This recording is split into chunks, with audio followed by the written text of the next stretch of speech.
When was the last time you saw an RC Cola sign? There's one alive and well in Glassport, PA at Ninth and Monongahela. The United States Glass Company started in the 1800s. It was really the backbone of the town. There was a huge tornado that hit in 1963, knocking over this water tower. It was 80 feet tall. It made a 250-ton slab of melted and then solid glass. The company never recovered. Here's Fifth and Monongahela. Look at this ghost sign. Among other things, it's Mother's Bread. You can see even back in the day it was a grocery store, so pretty cool. Here's another look at it. There's some other stuff. If you read any other things, let me know what you think it is. August 3rd, 1963, 89-mile-per-hour winds and F3 tornado smashes through Glassport. It destroys this roller rink. 75 people inside injured. Look at the far left of this picture. I'll magnify on this house again. This is Cypress Way and Broadway. Here's another look at it.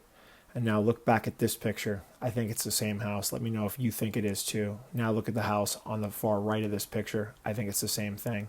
This is the Pennsylvania Lake Erie station for the McKeesport and Youghiogheny division of the railroad.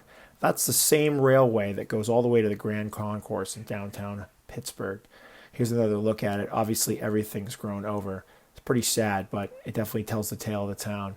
Now here's the Sons of Italy Lodge. Look at these old maps. 1908, it's a bowling alley. And then in 1917, it's a garage. Bowling alleys moved around in Glassport.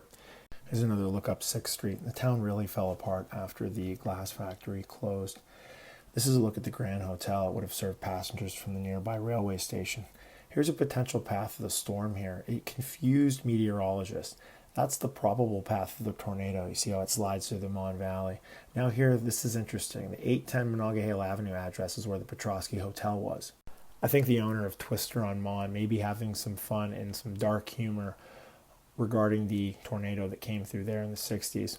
Here's another look at the train station just driving by. It's in rough shape. If you come by, please just don't do any graffiti or cause any further damage to the structure. Things like this would be great if they were restored and kind of shown the history of the area. McKeesport and Glassport, obviously neighbors, so they work together on a lot of things. This is just across the Monongahela River from the Irvin Works. So that's obviously still a huge source of employment and part of the Mon Valley Works. That's the facility that takes the coal and then that burns it and turns it into coke, and then that's sent onwards to the Edgar Thompson plant in Braddock. This sign is obviously retro. The building itself isn't very old, although it's probably 40s, 50s, 60s. I hope things like this stick around or at least get preserved in museums. Glassport's a town. It's not very big, but you definitely learn a few things coming by. There's some Polish history here too as well, and I think it's worth a visit if you're in the Mon Valley.